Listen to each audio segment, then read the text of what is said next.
morning, squad.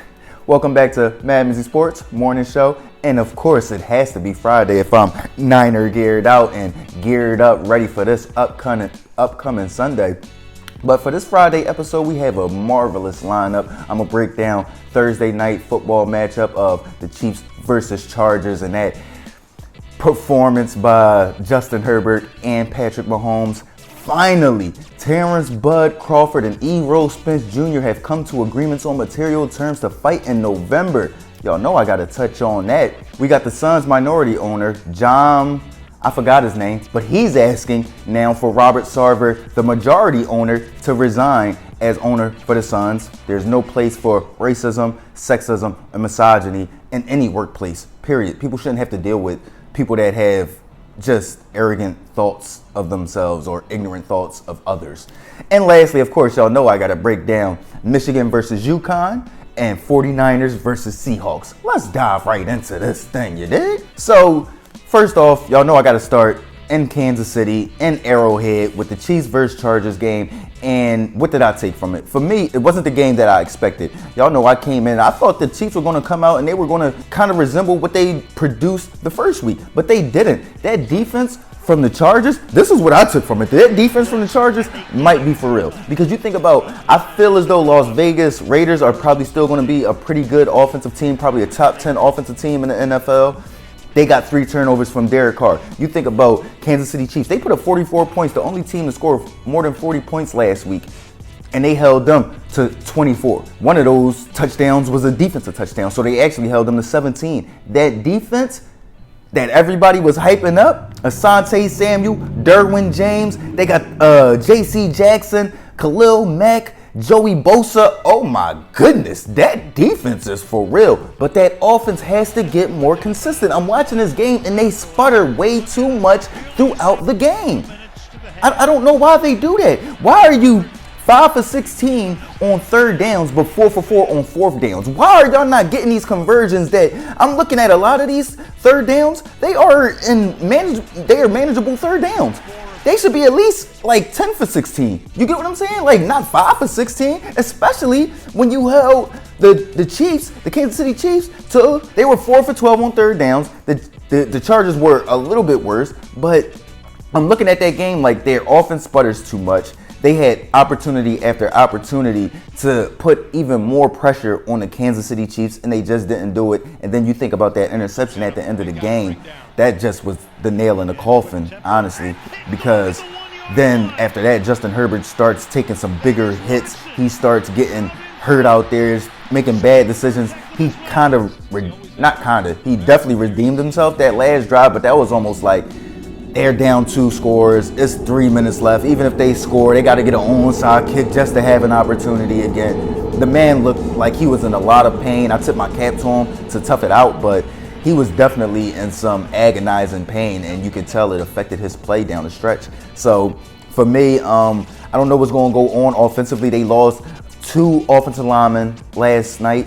They, like I just said, Justin Herbert had injury issues, so we got to figure out what the injury status is going to be on him moving forward.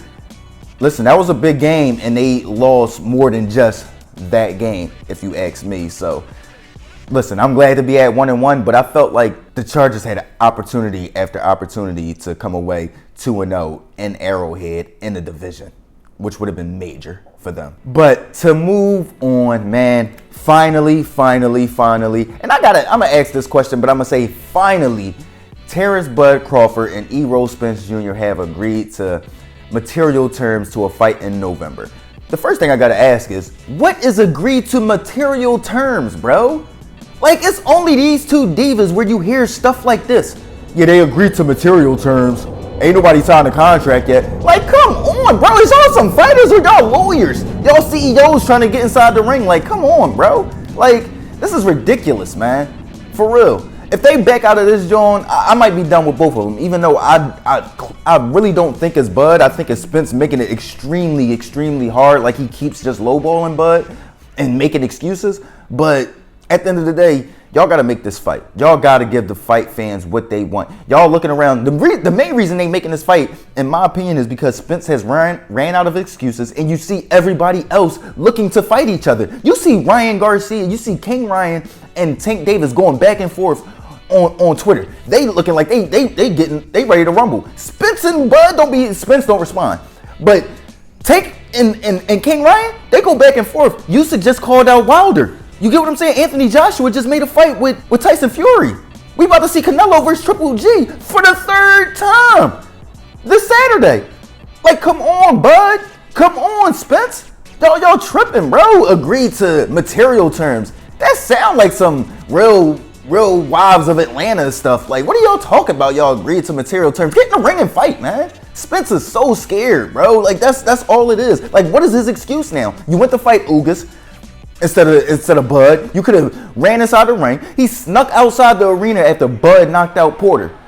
After he swore Porter was going to come in there and upset Bud. Talk about, Porter was up on a car. Shut your silly self up. I wanted to stop the fight. Shut up, stupid. And then when the reporter or one of the YouTubers asked him as he was trying to run out of the arena, what's going on with the Terrence Crawford fight? What's going on with the split? He ain't say nothing.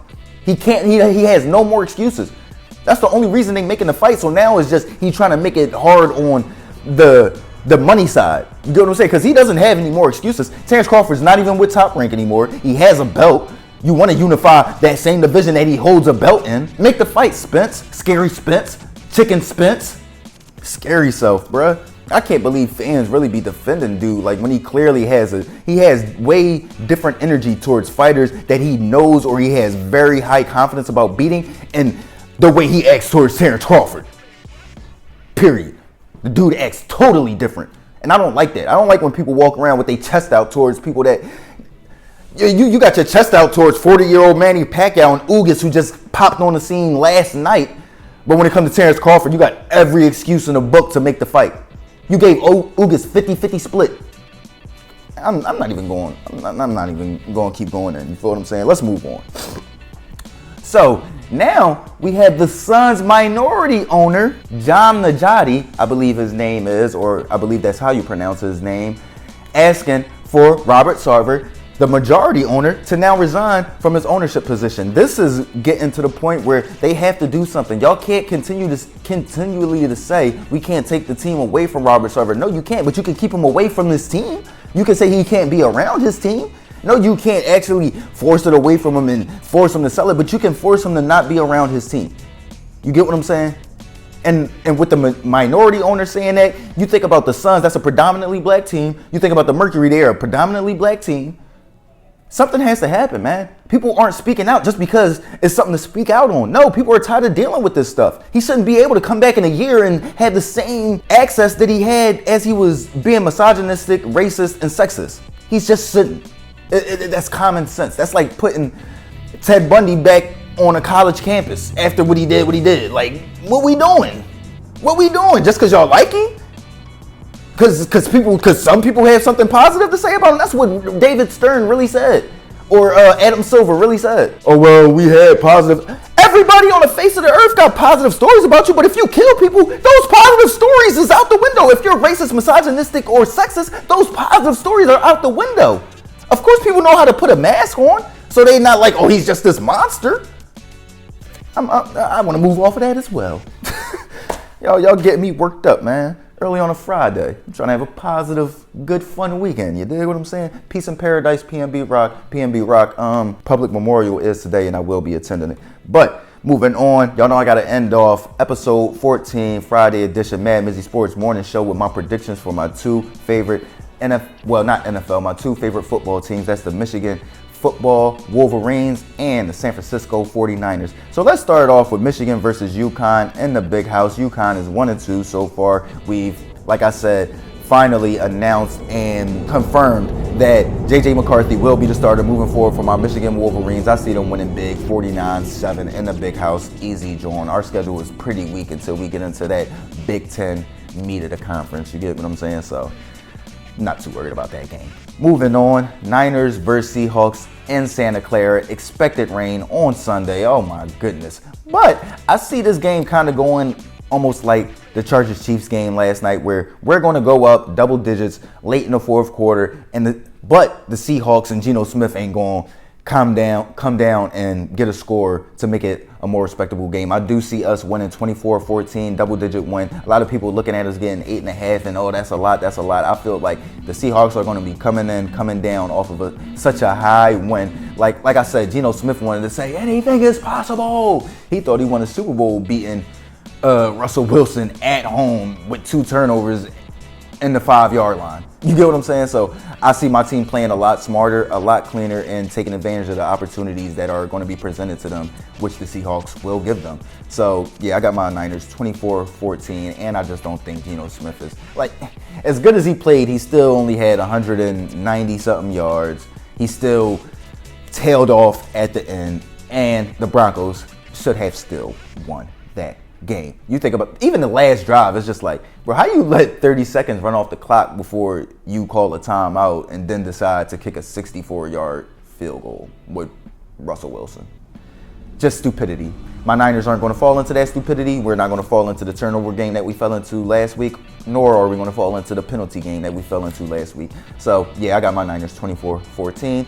Happy Friday. Mad Mizzy Sports Morning Show. Have a beautiful, safe, fun, productive weekend. Stay safe. Get out here. Come back to me on Monday. Mizzy World Entertainment. Gang.